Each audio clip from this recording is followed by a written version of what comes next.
과거에 회생 절차가 본격적으로 시행되기 이전에 회사 정리하고 화의라는 제도가 있었어요. 그 제도가 시행될 당시에는 신청을 하게 되면 대표자가 경영권을 잃게 되고 대표자가 실질적으로 회사 정리 절차, 화의 절차를 수행할 수 없게 되기 때문에 그 제도 이용을 꺼려오고 기피 왔었어요. 그래서 회생 제도가 신설되면서 미국에서 이제 DIP 제도라고 있는데요. 그게 뭐냐면 대표자를 그냥 회생 절차에서도 관리하는 관리인으로 보자. 대표자가 회생 절차 들어가서도 경영권을 유지하고 회생 절차를 관리할 수 있는 관리인 신분을 주는 거예요. 그래서 대표자가 경영권을 계속 유지하는 게 현재 회생 절차의 거의 99%였던 사례이고요. 다만 대표자가 횡령이라든지 배임이라든지 부정행위 사실이 이제 발각이 됐을 때는 대표자가 계속 회생 절차를 수행할 수 없게 법원에서 관리인이라는 사람을 따로 선임을 하게 되고 이런 절차는 있는데요.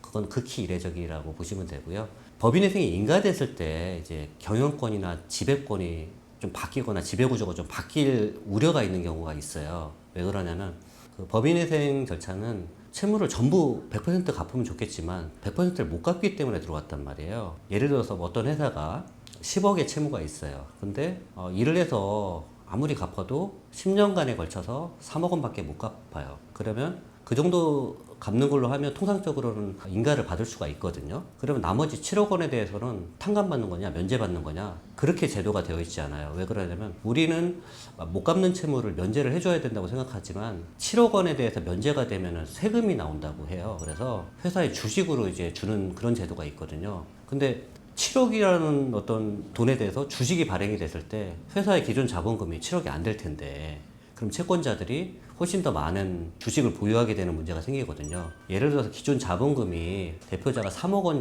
정도를 가지고 100% 지분을 가지고 있었는데 어떤 특정 은행이 7억에 대해서 출자 전환을 통해서 주식을 받았다라고 하면 70%대 30% 그러면 회사의 주식이 역전이 되잖아요. 그러면 은행에서 주주총회를 열어서 대표자를 해임하고 내보낼 수도 있는 리스크나 우려가 있을 텐데 실제로는 그렇진 않아요. 실제로는 그렇지 않은 게 우리나라는 금산분리 원칙이라고 해서 금융자본이 산업자본을 지배하지 못한다라고 하는 그 금산법이라는 게 있는데요. 근데 회생은 그 예외로 알고 있거든요. 예외로 운영이 된다고 하더라도 은행이나 금융자본이 자동차 부품회사나 이런 데 경영권을 행사해서 대표자를 변경하거나 경영권에 영향을 주는 행위를 하지는 않아요. 오로지 채권자의 관심은 대표나 회사에서 잘 회사를 운영해서 이익을 내서 본인 채무를 변제하는 게 우선이거든요. 그래서 실무상으로는 지배구조가 역전되고 주식이 더 많이 채권자에게 부여되더라도 회사 경영권을 뺏길 가능성은 높지는 않은데 그래도 이론적으로는 충분히 그게 가능성이 남아있잖아요. 그래서 저희가 부산에 대형 완성차 업체에다가 자동차 부품을 공급하는 큰 어떤 자동차 부품 회사가 있었는데요.